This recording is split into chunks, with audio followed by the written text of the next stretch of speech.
si era una pregunta del examen. ¿Por qué, por ejemplo, la actividad fisiológica, ¿no?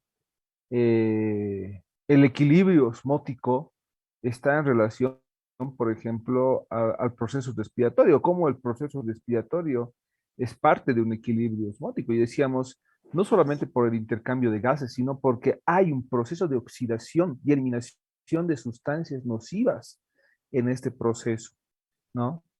Hay un elemento muy importante en el proceso de participación e intercambio de moléculas de oxígeno para la estabilidad y comportamiento normal de estructuras celulares y el proceso del metabolismo de la propia actividad celular. O sea, para mí no me servía en el examen que me digan, sí, el proceso respiratorio es importante para mantener el nivel de oxígeno. No, no, eso no es una respuesta. Entonces, la oxidación, la eliminación de sustancias nocivas, el proceso de degradación de ciertas estructuras como los lípidos, depende mucho del proceso respiratorio, ¿ya? Eh, bueno, entonces, nosotros habíamos hablado de ciertas funciones que son vitales en el proceso respiratorio. Dentro de esas funciones es importante hablar, por ejemplo, que la más grande es el tomar el oxígeno del aire necesario, ¿no? Y que va a ser vital para las funciones celulares, además de permitir este famoso intercambio gaseoso entre lo que es el ingreso de oxígeno y la salida de dióxido de carbono. Estamos hablando del torrente sanguíneo como parte importante en este proceso, gracias a una relación íntima con los alveolos, con el alveolo pulmonar. Entonces, existen elementos que regulan o están regulando esta actividad o que se regulan por esta mencionada actividad. Primero, estamos hablando de que la actividad respiratoria o el proceso respiratorio como tal regula el nivel de pH, ¿ya? Necesitamos un pH estable en el organismo para que éste cumpla las funciones necesarias y por lo tanto el proceso respiratorio forma parte integral de este proceso. Ustedes saben que participan en los receptores olfatorios, ¿no? La respiración no solamente es para permitir intercambio de gases, sino que además para tener en cuenta o poder reconocer ciertos elementos que están en el ambiente. ¿Por qué? Porque tenemos receptores olfatorios, los animales y los humanos. Hay filtración del aire en este proceso, además de que la respiración sonidos importantes y vitales que son parte, por ejemplo, de la semiología o el diagnóstico de una enfermedad determinada. Nosotros lo hicimos en el trabajo, por ejemplo, en la práctica, en el primer laboratorio, lo hicimos tomando en cuenta parte de los signos vitales. Además, la respiración llega a ser el elemento del equilibrio térmico, permitiendo, por ejemplo, la eliminación de agua y eliminación de calor. ¿Está bien? Entonces, las funciones del sistema respiratorio van un poco más allá de lo que nosotros conocemos como intercambio de gas. ¿Está bien? Entonces, uno podría decir que dentro de esas funciones habría que hablar de respiración como tal. Y la respiración no es nada más que los procesos físicos y químicos que intervienen en el intercambio de gases entre un medio interno y un medio externo, ¿no? Fíjense, solamente esa es respiración. Pero nosotros decimos que no solamente se lleva adelante un proceso respiratorio como tal, también hablamos de un proceso de ventilación. Y el proceso de ventilación es el transporte del aire entre el exterior y los pulmones. Ojo, la ventilación es el transporte de aire entre el exterior y los pulmones, ¿ya? Entonces, una cosa es intercambio físico y químico, o una cosa es intercambio de gases, y otra cosa es ventilación, por si acaso. La regulación también es parte del proceso respiratorio, pero ¿regulación de qué? Del equilibrio ácido-base del medio interno. ¿Está bien? El equilibrio ácido-base del medio interno.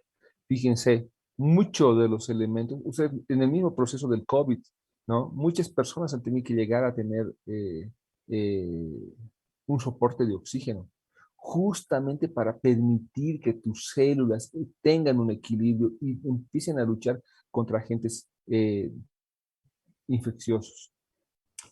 Además, habíamos dicho el proceso de termorregulación, que nos permite disipar el calor, que los acabo de mencionar. Cuando habíamos hablado del reconocimiento de sustancias u olores en el aire, estamos hablando del sentido del olfato, ¿no? Estábamos hablando de esto, por ejemplo, cuando hablamos de funciones metabólicas, que era lo que era enfocado ahora en lo que es la inactivación de la famosa prostaglandina F2 alfa, ¿no? ¿Para qué inactivar la prostaglandina F2 alfa? Para disminuir la temperatura o los procesos febriles, la fiebre. Por eso hablamos de termorregulación. Y en los rumiantes, en los animales rumiantes, el bovino, el ovino, el caprino, estamos hablando de que forma parte del proceso de la eructación. Y la eructación no es nada más que la eliminación de gases del proceso de la digestión. Entonces forma parte no solamente de una actividad de intercambio de gases, como ustedes lo habíamos descrito antes, sino que también forma parte de un proceso conocido como la ventilación, como regulación, termorregulación, sentido del olfato, funciones metabólicas y obviamente la eructación. ¿Está bien?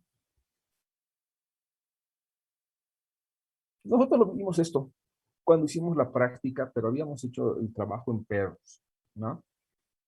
Cada uno, cada persona, cada estudiante, cada profesional dedicado a la parte de la salud animal, el veterinario, tiene que conocer tiene que conocer los valores fisiológicos de cada especie.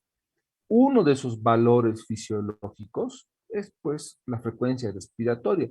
Lo habíamos hecho en el proceso de laboratorio en perros. Cuando decíamos, por ejemplo, de que el perro estaba entre 10 a 30 frecuencia como valor de su frecuencia respiratoria. Pero si ustedes ven en el cuadro, en la imagen que está en sus pantallas, podemos ver, por ejemplo, que mucho depende el peso corporal. ¿No? El peso corporal, el peso vivo del animal. Animales obesos van a tener una frecuencia respiratoria alterada. Por eso es que se ha puesto como parámetros, por ejemplo, ciertos datos.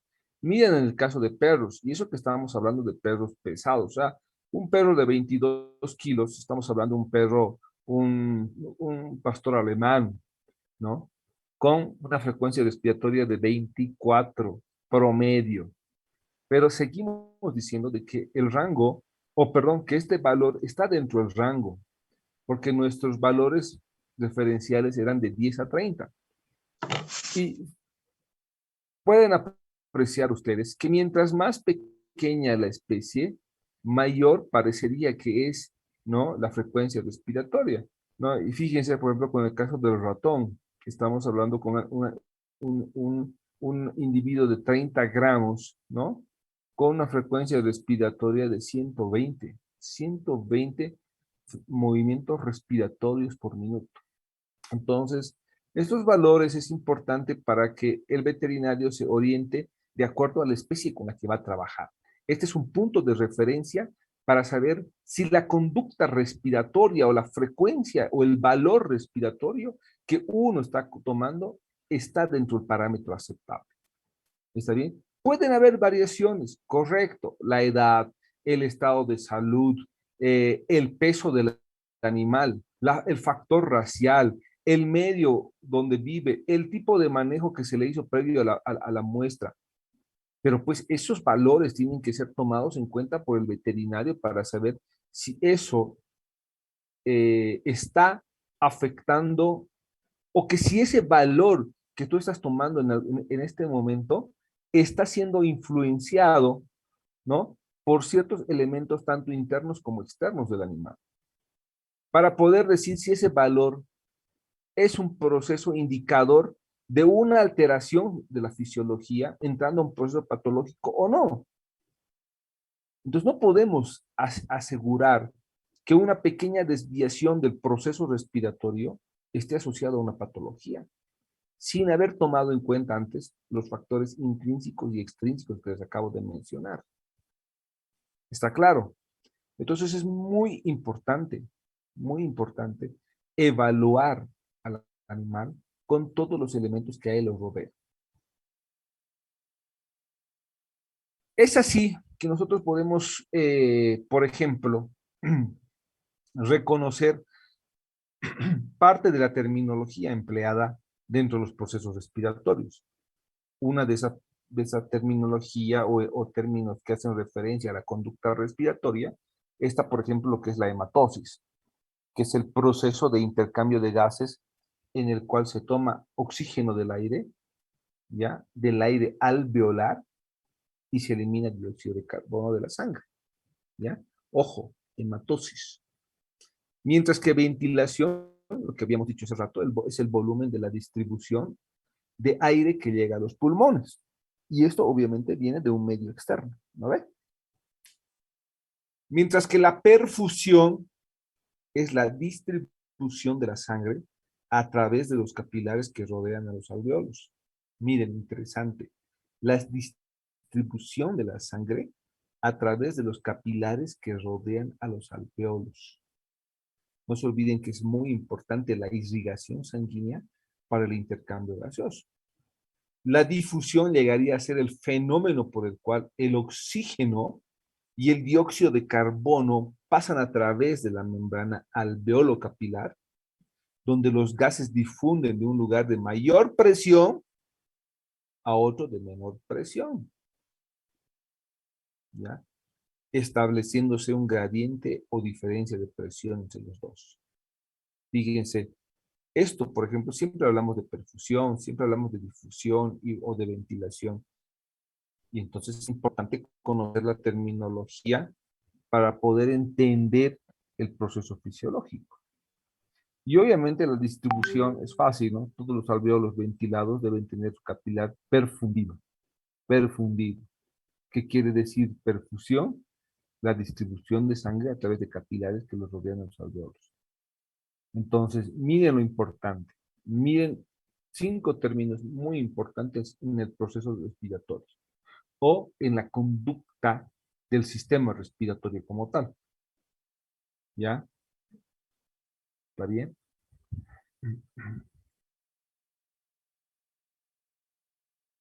Y bueno, cuando hablamos de esta hematosis, y habíamos dicho que es el proceso de intercambio de gases en el cual se llega a tomar el oxígeno del aire alveolar y se elimina el dióxido de la sangre. Para, para esto, por ejemplo, la estructura, tanto anatómica como histológica, son vitales. ¿Qué quiere decir? Que este alveolo pulmonar, que este alveolo pulmonar va a poder distribuir oxígeno hacia los capilares, ¿no? ¿Ya? Y obviamente va a poder recibir el dióxido de carbono que va de estos capilares y que tiene que ser eliminado hacia el exterior. Entonces, esta sangre que entra al pulmón es una sangre cargada de dióxido de carbono. Una sangre que sale de los pulmones es una sangre enriquecida por oxígeno. Por lo tanto, este capilar sanguíneo, que es el que rodea a la actividad o al alveolo pulmonar conjuntamente su funcionamiento o actividad, cumple un papel vital. Cumple un papel vital. Este va a ser el responsable de hacer el proceso del intercambio gaseoso que comúnmente hablamos. Pero nosotros vamos a tener en cuenta que hay una barrera hematogaseosa. Ojo, hay una barrera hematogaseosa. Y esa barrera hematogaseosa está conformada por 6 elementos que ustedes lo ven en pantalla y que están descritos de la siguiente manera. Primero, una lámina surfactante, una lámina interna que tapiza al alveolo. Se llama lámina surfactante, ¿ya? Y eso no es nada más que una sustancia tensoactiva, así la llaman, que disminuye la tensión superficial del alveolo, la hace resistente a estas presiones por acumulaciones de gas. Tiene un epitelio alveolar, tiene una lámina basal del epitelio alveolar, tiene un líquido que está obviamente, que forma parte del espacio intersticial entre las dos láminas, ¿ya?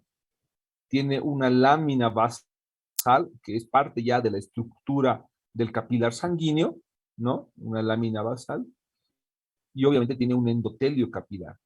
Y dice, barrera hematogaseosa. ¿Por qué? Porque tiene que pasar todas estas barreras, tanto el oxígeno como el dióxido de carbono, para ir de un sitio a otro. En este caso, para pasar de la sangre hacia el conducto alveolar o pasar del alveolo hacia el conducto sanguíneo.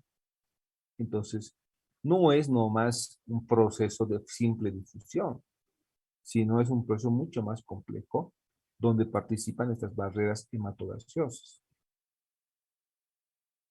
Entonces, este tipo de intercambio de gases está basado en presiones capilar alveolar o presiones capilar alveolo, donde el alveolo, va a tener que sufrir un proceso de cambio de presiones para mantener un nivel estable gaseoso. Fíjense, por ejemplo, nosotros tenemos dos elementos vasculares dentro del proceso de la irrigación sanguínea y la irrigación del pulmón y los alveolos. ¿Qué quiere decir? Tenemos sangre venosa y tenemos sangre arterial.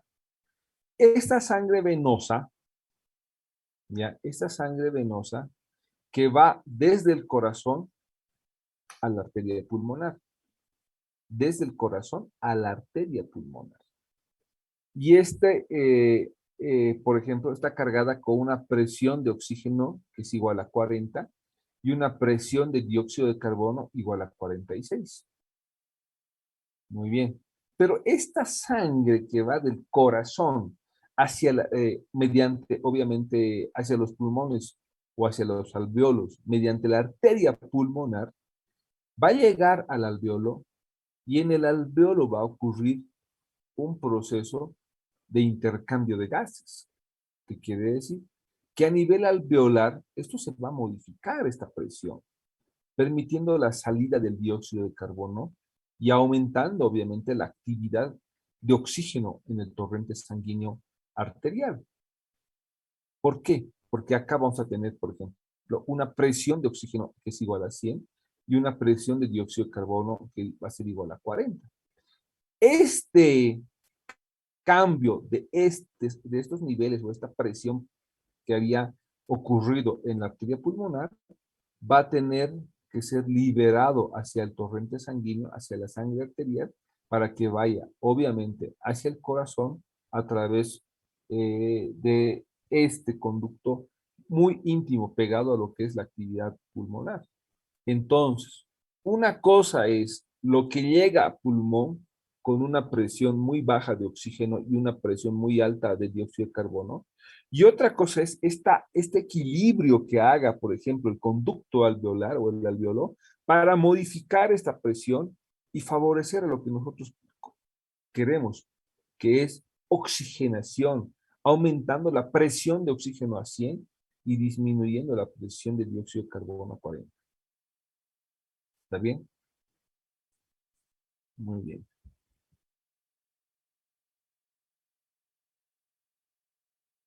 Entonces, esto tiene que tener una velocidad de difusión. ¿Qué quiere decir?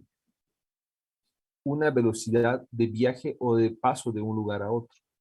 El dióxido de carbono difunde 2.5 veces más rápido que el oxígeno. Fíjense.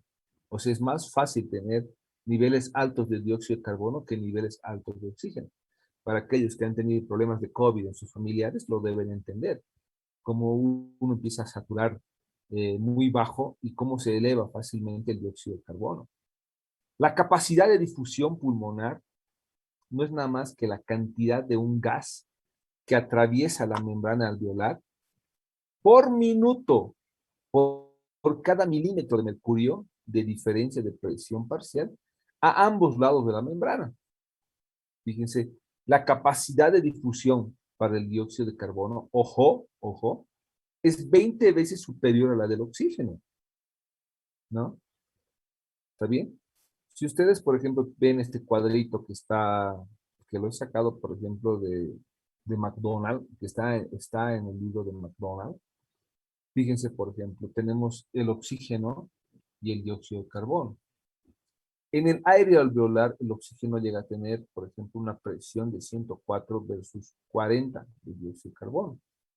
¿Qué pasa en la sangre arterial? En la sangre arterial, esto baja a 95 y el dióxido de carbono se mantiene en 40.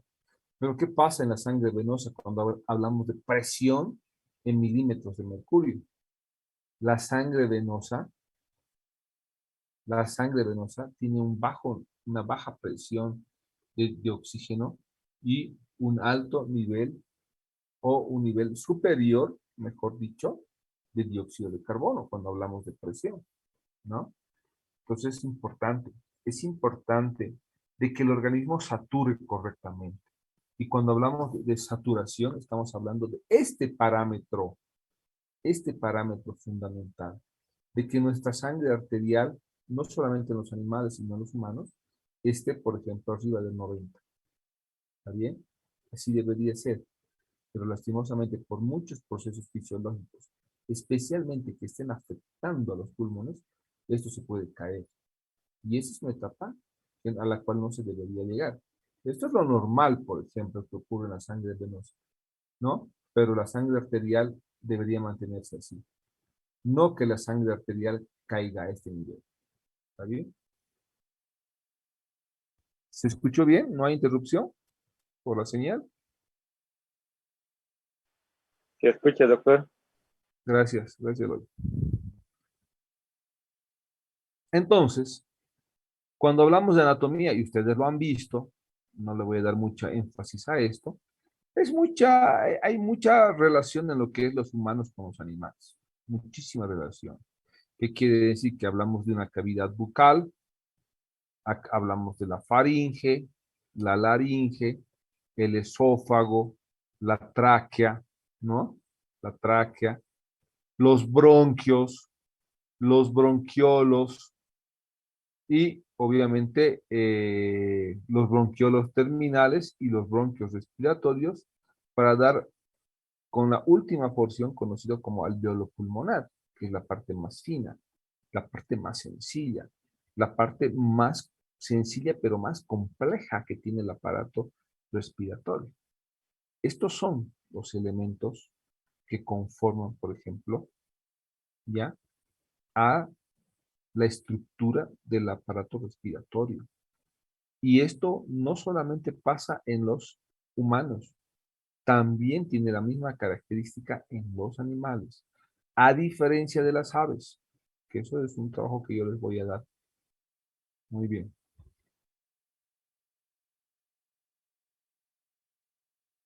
Cuando habían descrito ustedes esta anatomía o esta estructura anatómica, entonces seguramente han hablado de que el aparato respiratorio está constituido por los pulmones y un sistema de conducción o un sistema de conductos que se encargan de distribuir o llevar, ¿no? Eh, el aire, conocido como vías aéreas. Las vías aéreas pueden estar divididas en dos, las vías aéreas anteriores y las vías aéreas posteriores. Las vías aéreas anteriores, formada por la cavidad nasal, por la faringe, por la laringe y la propia tráquea, ¿no? Que estamos hablando quizás de las estructuras más grandes, menos complejas. Las vías aéreas posteriores es la continuación de la tráquea, los bronquios, que son primarios y secundarios, se los acabo de mencionar, especialmente cuando están en la pantalla, por ejemplo. Los bronquios primarios y secundarios, otros dicen principales y secundarios, es lo mismo, ¿ya? Los bronquiolos, que obviamente están divididos en bronquiolos respiratorios, y los conductos alveolares para finalmente terminar en los alveolos o alveolos pulmonares. Entonces, dos estructuras divididas en esto que conocemos como vías aéreas anteriores. Dos conjuntos de estructuras, ¿no? ¿Ya? Las vías aéreas anteriores y las vías aéreas posteriores. Esto más o menos es una descripción de adentro hacia afuera, en otras palabras. O de afuera hacia adentro, mejor, ¿no? De afuera hacia adentro. Entonces, nosotros, en el caso de los animales, tenemos la misma estructura. Tenemos la misma estructura, ¿no? Con pequeñas variaciones y diferencias, de acuerdo más que todo a la parte ósea que conforma la parte inicial, ¿no? De la cavidad nasal, por ejemplo.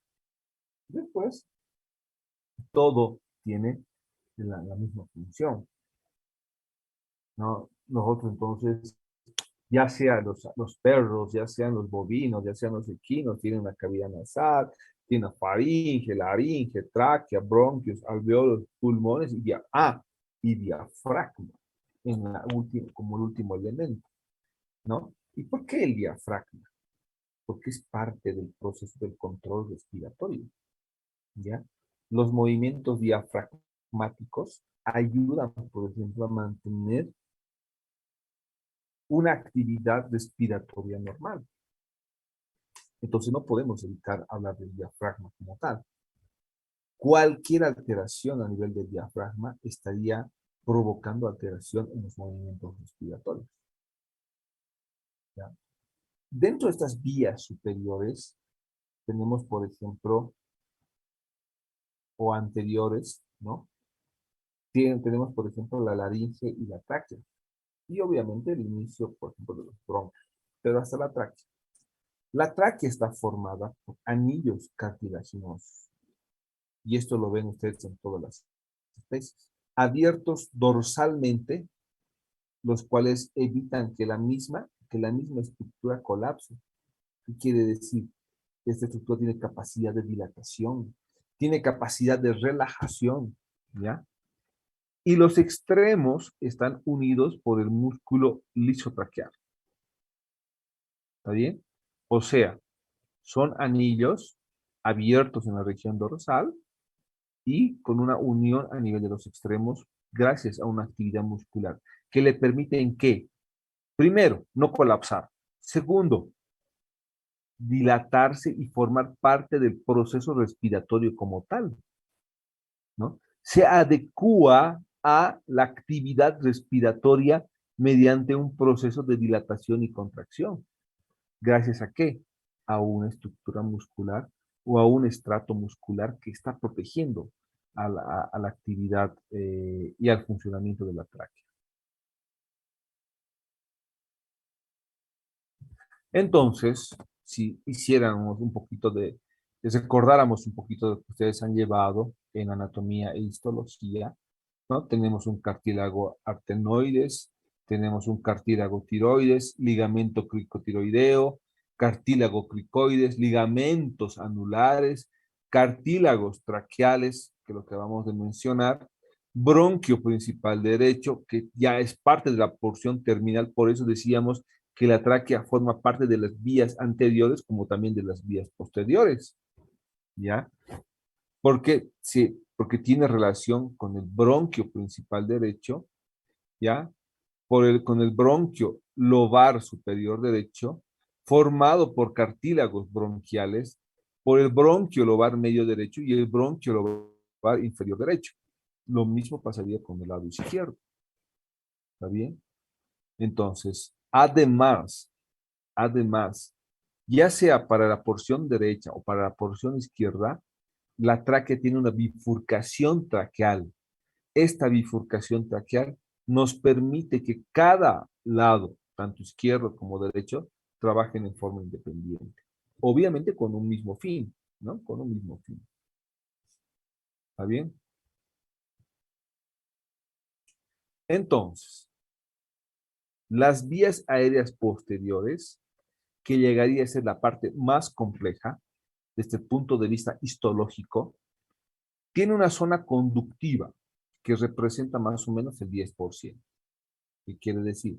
La tráquea, los bronquios primarios y otros bronquios que acabamos de ver en la estructura histológica, o perdón, anatómica, los bronquiolos, en los cuales tenemos los tubulares, los segmentarios y los terminales, son parte de esta zona conductiva. ¿Conductiva de qué? Obviamente, del aire que ingresa y que sale. ¿Está bien? Pero además, no se olviden que estos bronquios primarios están también en relación con los bronquios secundarios y terciarios. Mientras más desplazamiento haya, o mientras mejor, o perdón, mientras la descripción se haga más profunda, también la estructura se hace mucho más sencilla, pero compleja a la vez. ¿Por qué? Porque además de hablar de estos bronquios primarios, por ejemplo, hay que mencionar al secundario, hay que mencionar al terciario, hay que hablar del bronquiolo, ¿no? Del bronquiolo terminal y obviamente del alveolo, ¿no? Como la última porción. Pero ojo, la zona conductiva que está determinada por esta línea entrecortada en forma circular representa una zona de 10% de la actividad respiratoria. Zona conductiva con un 10% de actividad en el proceso respiratorio. Lo demás va a ser descrito más adelante. Queda menos de un minuto. Se vuelven a conectar con el mismo código, por favor. Esperan 2 minutos y se vuelven a conectar. ¿Está bien? Así toman un vaso de agua, tranquilos, o su café, y se vuelven a conectar en 2 minutos. Bueno. Entonces, estas vías aéreas posteriores están conformadas por un bronquio primario, ¿no? Y los bronquios como tal. Ahora, los bronquios tienen una estructura similar a la tráquea. Mucho más chicos, pero similar a la tráquea. ¿Ya? ¿Qué quiere decir? Que en los bronquios también tenemos.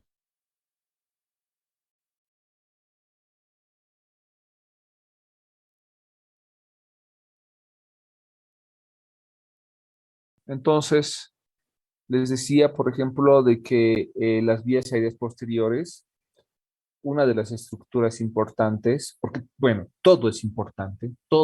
No hay una estructura más importante que la otra. Quizá hay estructuras más complejas que las otras, pero lastimosamente nada funciona si no hay un equilibrio, ¿no? Y un sinergismo entre estas estructuras. Es así que, por ejemplo, los bronquios, les había dicho que tienen una estructura muy parecida a lo que son la tráquea, ¿ya? ¿Por qué? Porque están conformados por anillos cartilaginosos, ¿no? Y que en los bronquios, por ejemplo, existen ciertas placas que llegan a desaparecer, ¿ya? Rodeándose de una capa de músculo liso y fibras elásticas. Muy parecido a lo que está pasando con la tráquea, muy parecido, ¿ya? Pero obviamente, mientras más profundo se encuentre el proceso o las estructuras respiratorias, este tipo de capas musculares van a ir disminuyendo, al igual que las estructuras cartilaginosas, ¿ya? Hasta llegar a la parte más profunda, conocido como conductos alveolares o alveolos pulmonares. ¿Está bien? Entonces, quizás para nosotros, desde el punto de vista patológico y no fisiológico, la parte más complicada sería los procesos infecciosos a estos niveles, ¿ya? Las famosas neumonías, por ejemplo. Fíjense cómo ocurre un proceso de la evolución de las patologías que se dan a nivel de las vías respiratorias. Comienzan con simples influencias, pasan a ser problemas de neumonías y finalmente, obviamente, esto puede terminar como en el caso del perro en un famoso distemper canino, ¿ya? ¿Qué quiere decir? Que los procesos patológicos pueden tener un grado de seriedad de acuerdo a la ubicación y a la afección dentro de las vías respiratorias. Quizás a nivel de las vías respiratorias anteriores, ¿no?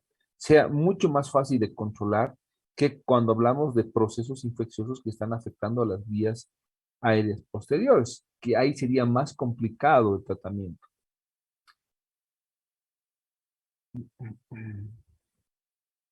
Entonces, estas vías aéreas posteriores, como habíamos dicho, está conformada por la parte más profunda de los pulmones como tal. Estamos hablando de los bronquios y el bronquiolo respiratorio, donde ocurre este intercambio gaseoso que el cual habíamos mencionado momentos atrás, ¿no?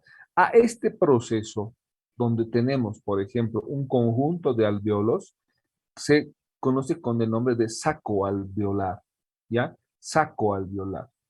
Y esta es la estructura más fina que obviamente va a representar la mayor actividad del proceso respiratorio dentro de los pulmones.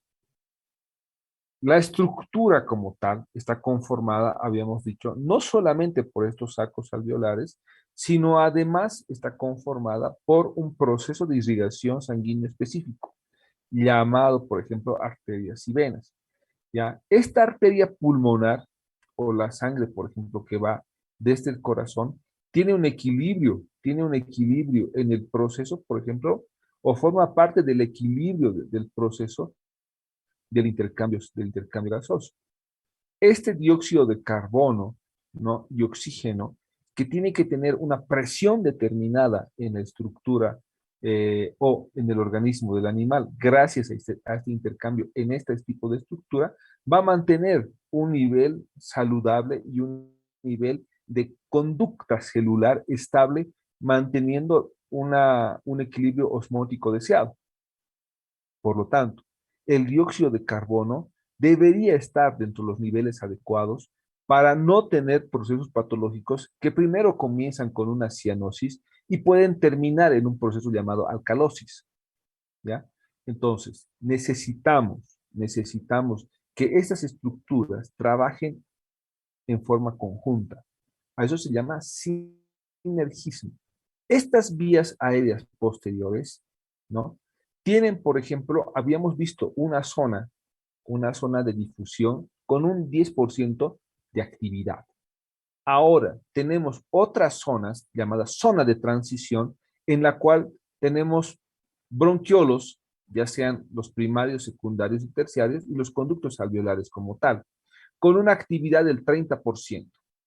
Y la zona respiratoria, que es la que nosotros, por ejemplo, estábamos mencionando en principio, que llega a tener 60% de la actividad respiratoria, conformado por los famosos alveolos pulmonares, que están agrupados en lo que conocemos comúnmente como sacos alveolares. Entonces, estos sacos alveolares va a ser un conjunto de agrupaciones de alveolos pulmonares, con, una 60 o con un 60% de actividad dentro del proceso de la función respiratoria, ¿no?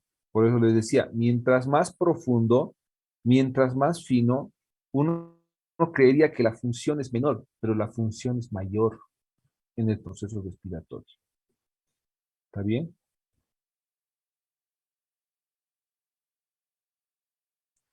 Y lo que nosotros habíamos hablado, por ejemplo, que dentro de esta actividad de los pulmones, también es importante mencionar a la pleura.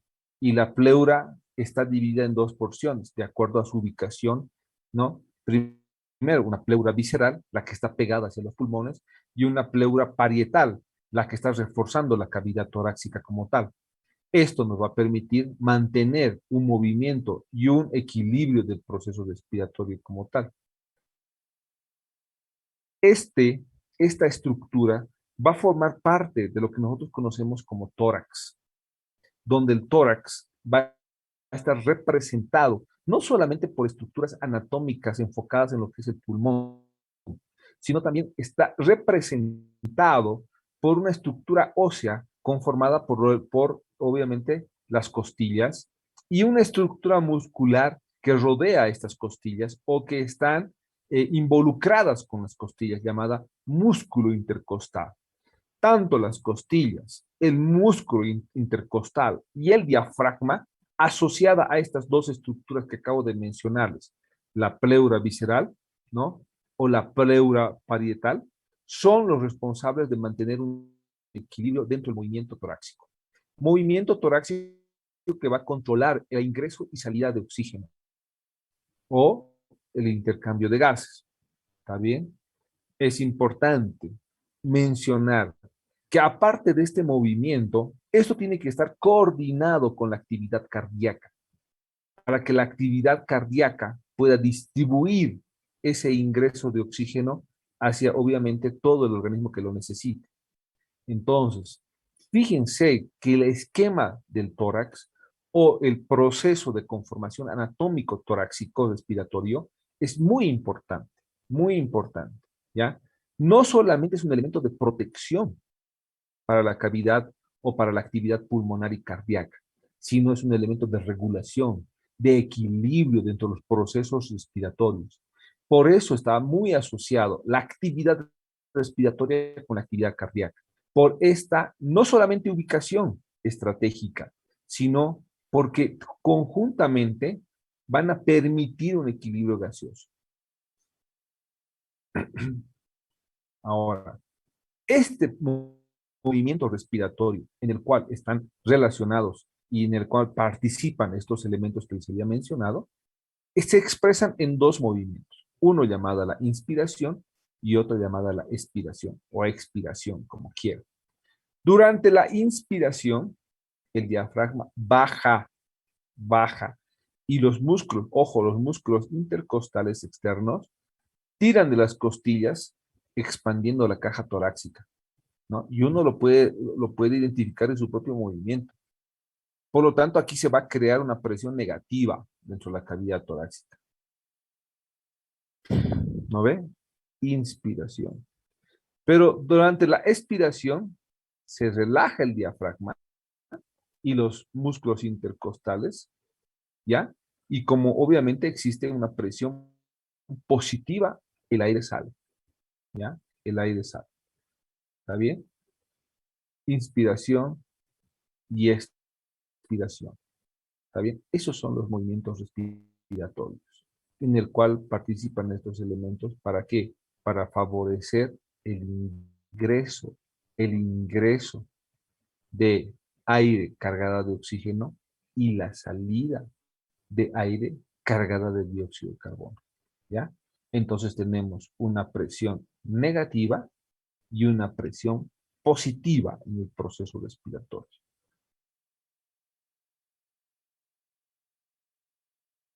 Y lastimosamente, nosotros, al conocer la conducta fisiológica de los animales, tenemos que entender que todo lo que ellos, que todo el ambiente en el que ellos viven, debería ser favorable a mantener su salud y no desfavorable. Y muchos de aquellos animales que viven, por ejemplo, en hornos, que viven en departamentos donde se fuma mucho, o que tienen alguna relación en el cual hay una contaminación del aire, va a perjudicar la actividad fisiológica de los pulmones. Es lo mismo que el humano, con la misma sensibilidad, con el mismo proceso a futuro, pero con una diferencia que tienen menos tiempo de vida. Y eso obviamente es perjudicial para ellos. ¿Está bien? Entonces es importante favorecer y participar en la salud del animal. No solamente conociendo cómo se comporta, sino también conociendo qué le hace mal, cómo se perjudica y qué elementos favorecen a que estas estructuras no funcionen como debería ser. ¿Está bien? Entonces, muy importante. No solamente hablamos de contaminación del aire, sino también hablamos de procesos como, por ejemplo, las comidas muy calientes o las comidas muy frías. ¿Ya? Aquellos que les encanta dar helado a sus perros, totalmente desfavorable para la salud y el proceso respiratorio del animal. ¿Alguna pregunta? ¿Alguna duda?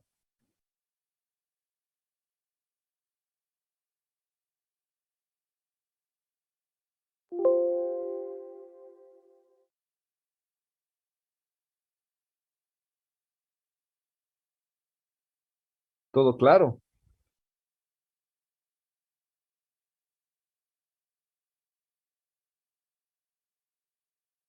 ¿Se entendió? Doctor, una consulta. Dime, Eloy. El, el fin de semana estábamos haciendo una práctica sobre un curso sobre la transferencia de embriones. Entonces, estábamos queriendo hacer un lavaje de una oveja. Y como la abeja estaba en una posición, digamos, craneal hacia el piso y creo que tardaron mucho en hacer la cirugía, que es Se ha muerto. el corte. Y había una agitación bastante del animal, que la respiración ha aumentado más de su normal y no hemos podido controlar y se fue. Ay, qué Que chacreada. se ha aumentado más o menos el pulso, más o menos en casi el 100%. Lo que estaba hablando de usted de un cuadrito que ha mostrado más o Correcto, menos. sí, Eloy, te entiendo lo que me dices. Lo que pasa, Eloy, que a ese animal lo han anestesiado, seguro, ¿no? Sí, estaba anestesiado y ya estaba sedado, pero no, se mucho tardaron los expositores y no hemos podido controlarlo. Claro. Como de todo, Lo que- sí, lo que pasa, Eloy, y esto va para, sabes que conocer la fisiología, fíjense que fisiología uno, fisiología 2, histología, bioquímica, todas esas materias te ayudan a entender lo que deberías hacer en farmacología. Y farmacología te ayuda a entender lo que tú deberías hacer en el tratamiento quirúrgico, porque la cirugía está en relación a un proceso fisiológico, a un conocimiento de farmacología, a un conocimiento de bioquímica, etcétera. Entonces, yo te digo que ese animal yo te aseguro que no estaba con suero, ¿no ve, Eloy? sí, doctor, no estaba pensando. Lastimosamente. Lastimosamente, cuando el rumiante está sometido a un proceso de cirugía donde se tarda mucho, donde se ha usado quizás silacina como tranquilizante, paralizas la actividad gástrica del rumiante. Al paralizar la actividad gástrica del rumiante, generas un acúmulo de gases. Al generar acúmulo de gases, aceleras la actividad cardíaca y pulmonar y te viene un paro cardíaco. Si no hiciste un trabajo rápido primero y no tuviste en cuenta que había que hacer un equilibrio de la actividad circulatoria en ese animal con la presencia de suero sanguíneo, que estimule la eliminación de la gente que estaba, por ejemplo, circulando como un anestésico en la sangre. Mientras el anestésico tenga una duración mayor a un tiempo determinado y no haya un control, peor aún, un apoyo para regular la actividad fisiológica en los signos vitales, es seguro que se va a morir. Eso es seguro. Y lo he visto un montón de veces, especialmente cuando usan silacina, y ustedes lo van a ver. Yo una vez escuché en la maestría que yo hice, vino una persona y dijo que no había ningún problema con usar silacina, por ejemplo, en rumiantes y demás. No hay problema si el proceso es rápido, si la vía de administración es la adecuada, pero si vos alargas la cirugía, es seguro que se muere. Se timpaniza el animal, se hincha y se muere, ¿no? Y lo he visto en bovinos y lo he visto en ovinos, varias veces, ¿no? Por eso generalmente se tiene que hacer en ayunas las cirugías, ¿ya? Eso es parte del proceso recomendado. Y ustedes lo van a ver en cirugía en sexto semestre. Espero que todo lo que vean en el conjunto de prácticas, porque vamos a hacer prácticas en noviembre, ya, y parte de diciembre vamos a basarnos netamente en prácticas, porque vamos a acelerar con nuestro avance. Nos estamos a 2 temas para acabar esto y nos empezamos a hacer netamente prácticas. Y creo que el examen final va a ser práctico. ¿Está bien? Va a ser práctico. Entonces, para que ustedes tomen en cuenta. Lastimosamente pasa eso, Eloy. Pasa eso. Una pena porque Exacto. no debería ser. Peor cuando estás haciendo un curso y estás enseñando. O sea, no es solamente querer sacar un embrión, sino tienes que manejar la cirugía por completo, ¿no ve? De todo el Exacto. proceso hay que manejar, ¿no? Sí. Lo que dijo Lastimosamente. usted está totalmente claro porque incluso el animal estaba ya en la mañana, ya fueron a pasear y luego lo han traído y entonces había una equivocación total. Como dijo usted, Correcto, es lo que correcto. Sí, sí, lastimosamente.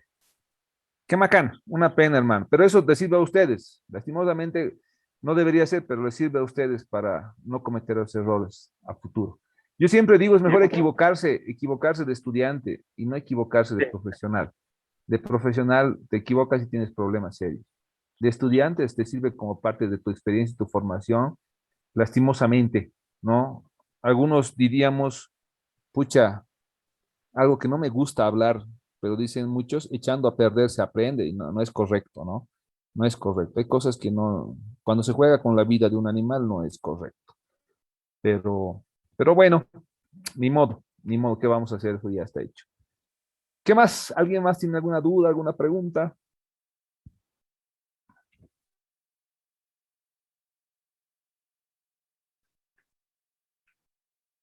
Bueno, les paso notas, ¿les parece?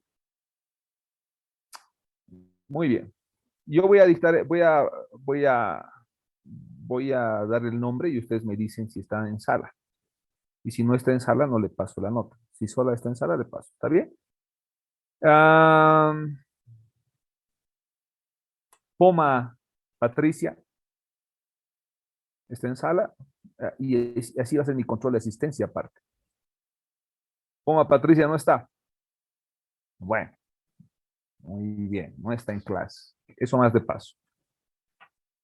Muy bien. Colmenares Pérez. Presente, doctor. Buen día. Colmenares, diste mal el examen. 10. Calcina Maita. No está en clase. Estoy, doctor, buenos días. Buen día. 30. Nina. Doctor, 10. Plata Pereira. Ah, no, perdón. Plata Alejandra. Presente, doctor. Mal. Muy mal, Plata. Chuquimia Gironda. Buen día, doctor. 55. Cáceres Copa.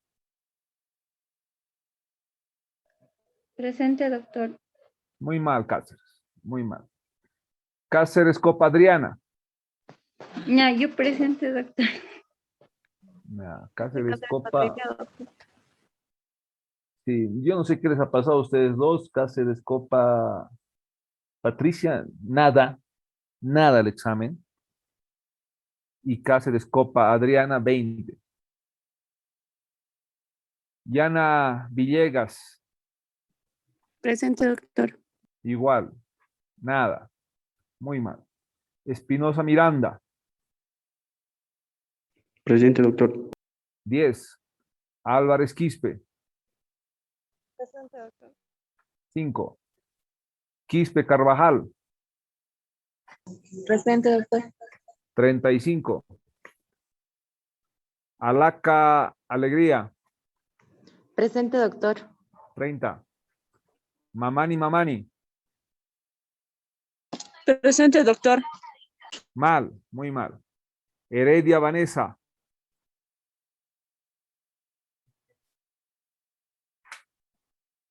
no está en clase. Colque Calizaya, Presente, doctor. 5. Andrade Caterín, Presente, doctor. 5. Poma Jesusa, Presente, doctor. 10. Sillerico Quisbert, Presente, doctor. 20.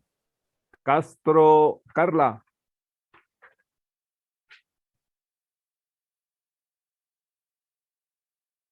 nada, no vino, no estuvo en clases. Marcela Méndez, Presente, doctor. 35. 35. Flores Karen, Presente, doctor. 35. Condori Mayerly, Presente, doctor. 40. Huanca Evelyn, Presente, doctor. 45. Mamani Andrés, Presente, doctor. 40. Huanca Luis,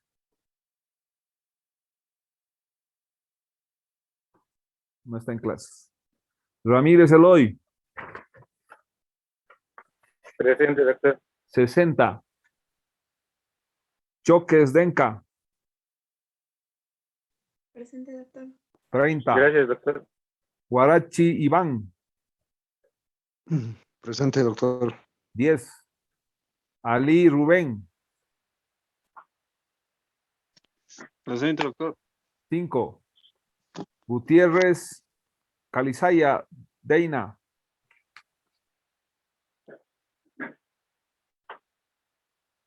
'no está. Cuarite Ramírez, Presente, doctor. 35. Escalante Mamani,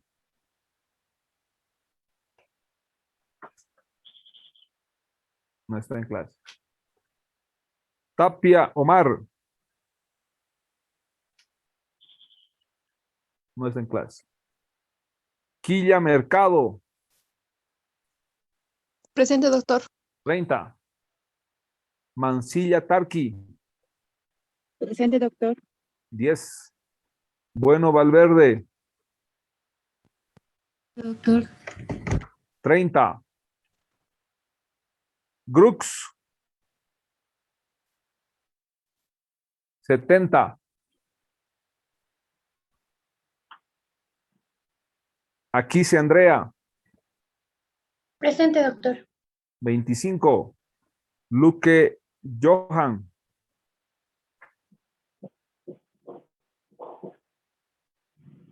'no está en clase. Núñez del Prado, Presente, doctor. 25. Castro Michel, Presente, doctor. 5. Voy a matar Gutiérrez, Diosito. Gutiérrez Chuquimia, Presente, doctor. 15. Tarqui Villegas,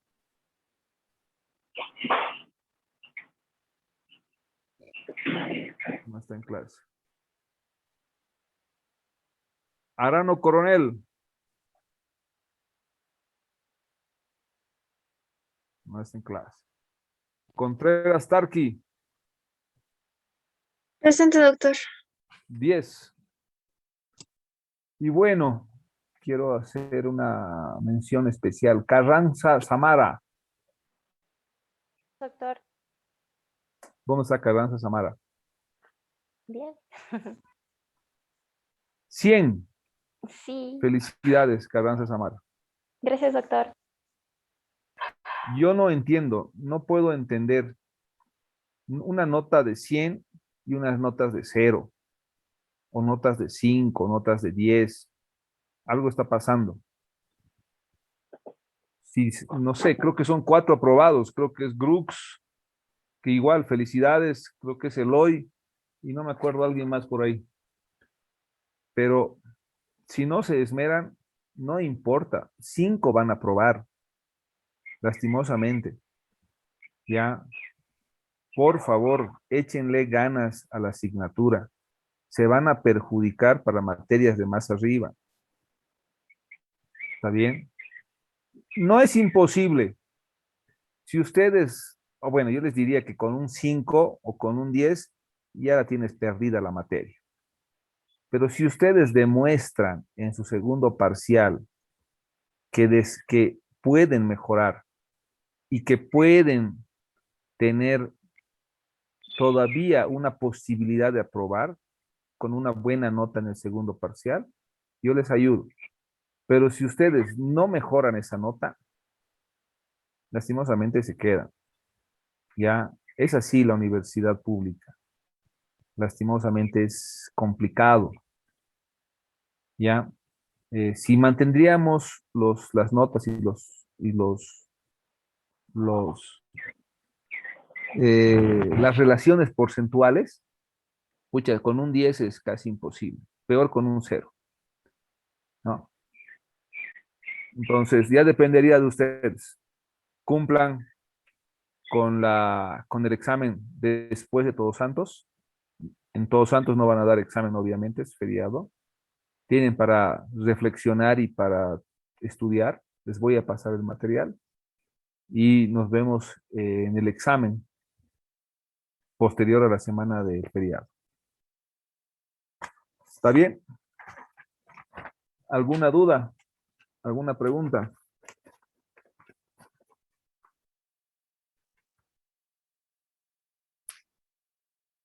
Todo claro entonces.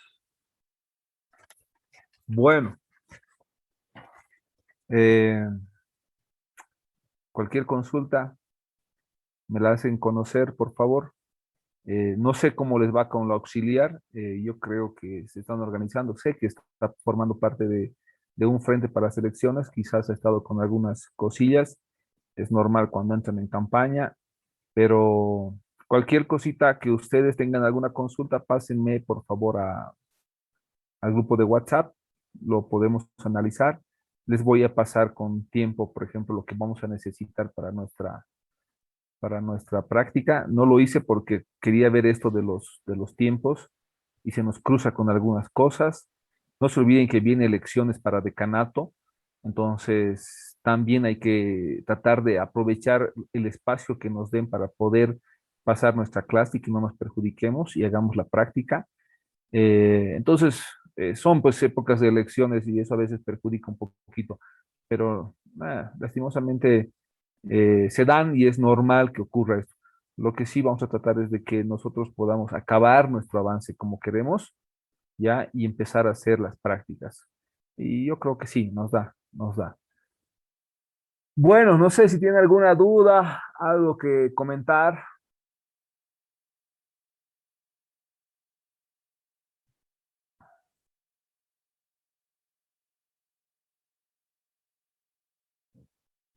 Todo claro entonces. Doctor, yo tengo una pregunta. La subsiguiente semana nos vemos directamente en Cota, ¿verdad? ¿Me podría confirmar eso? Claro, para el día del examen directamente en Cota Cota. La próxima Eh, semana es Todos Santos, o sea, no hay, es feriado. y la Pero hora, pasado eso, sí tenemos examen. Tal vez tengamos examen y laboratorio el mismo día. Sería bueno, ¿no? Para aprovechar no solamente, porque el examen ustedes saben que es una hora. Entonces podemos dar de 8:30 a 9:30 el examen o empezar a las 9, quizás el examen. No sé, bueno, nos vamos a organizar, nos vamos a organizar. Ya, pero pasado, sí, pasado el feriado nos encontraríamos directamente en Cota Cota. ¿Está bien? ya, doctor, muchas gracias. Ok, ok. Bueno, entonces, no sé si hay algo más que quieran preguntar.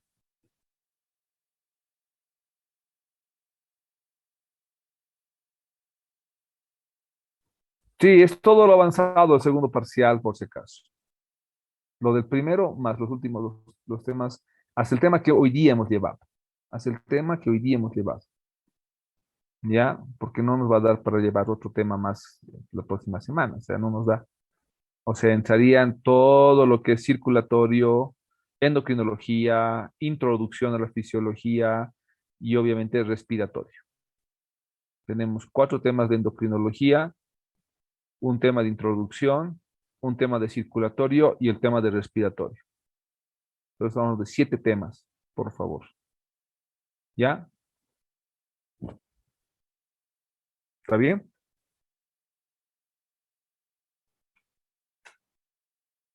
Ok. Bueno, eh, no sé qué más, qué más, qué más. Bueno, muchísimas gracias por su atención entonces. Nos veríamos después del feriado. Cuídense mucho, pásenla bien, no se desanimen. Hay todavía un examen y de ese examen depende para entrar a un final. Si nos va mal en segundo parcial, el final que lo tenemos perdido. Entonces, hay todavía una oportunidad, ¿ya? Y bueno, no se olviden que para el final también les voy a aumentar las notas, por ejemplo, de las prácticas. Les voy a aumentar las notas que yo sé que les debo, que es la nota de bautizo, que son puntos extras. También voy a incrementar la participación en algunas actividades. Eso sí lo contemplo, eso no se preocupe, ¿está bien? Pero importante es el examen. Importante es el examen y rendir para que esa nota te ayude a mejorar en el final. ¿Ya? Bueno, cuídense mucho, felicidades a los que aprobaron y bueno, los demás no se desanimen. Les mando un abrazo. Hasta la próxima. Hasta luego. Gracias, doctor. Hasta Gracias luego. a ustedes, doctor. Hasta luego, Gracias. doctor. Gracias. Chao, chao, chao. Chao.